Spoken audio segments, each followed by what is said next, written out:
ეს გავაკეთებ საქართველოში ყველაზე მაგარ შაურმას სახლის პირობებში და ვნახოთ ქრისტის მოეწონება თუ არ მოეწონება. Დაგჭირდება აი ესეთი ულამაზესი ღორის ხორცი, ჰალაპენიო, მაიონეზი, ბარბეკიუს соуსი, ლავაში, პომიდორი, ხახვი და რა თქმა უნდა სალათის ფოთოლი. პირველ რიგში რაც უნდა ვქნათ, უნდა ავიღოთ აი ეს ღორის ნაჭერი, მოვასხათ და გადავანაწილოთ ყველგან.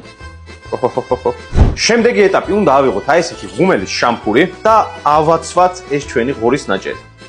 ახლა უნდა წავიღოთ და ეს ღუმელში გამოვაცხოთ. შევედეთ ახლა ამას აი ესე ღუმელში. აი ესე იტრიალებს და გამოვა ძალიან გემრიელი ხორცი. გავიდა საკმარისი დრო ეს ღორის ხორცი გამოცხვა და უყურეთ, უბრალოდ რამდენად ლამაზია ხალხო ამას უყურეთ, სასწაულია, სასწაული.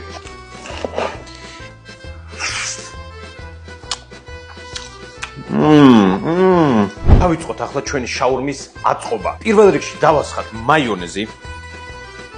გადავანაწილოთ. შემდეგი დავყაროთ აი ეს ულამაზესი და უგემრიელესი ხორცი. ესეთი გემრიელი ხორცი მართლა აი ვერსად ვერ შეჭამთ, ალბათ ძალიან გემრიელი არის, ამიტომ გირჩევთ, რომ სახში ისეც გაიკეთოთ და ჭამოთ.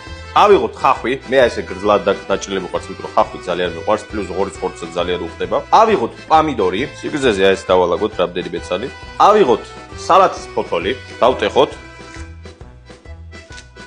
ჰალაპენიო, სიცხარისთვის, სიცხარე ხო გიყვართ ხალხო, მეც მიყვარს. და ბოლო ინგრედიენტი, ისევ და ისევ ბარბეკიუს соуსი. ცოტა, კიდე მეტი. გადავახვიოთ. დავტოსტოთ და შეგვიძლია გავსინჯოთ. დათხარ ქრისტი, გასინჯო ეს უგემრიელეს შაურმა, შენ ცხოვრებაში საუკეთესო შაურმა. გასინჯე, 3, 2, 1 ვეცვაიდე.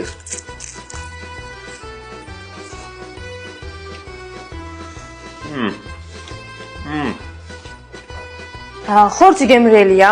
ამდენი ხახვი რა თუნდა? შაურმა მოგწონს თუ არა თქვი? კი, უბრალოდ ბევრი ხახვია, გაუბედურებაა, გიორგი. სულ ხახვი არის. გააკეთეთ სახში აუცილებლად დარწმუნებულად მოგეწონებათ.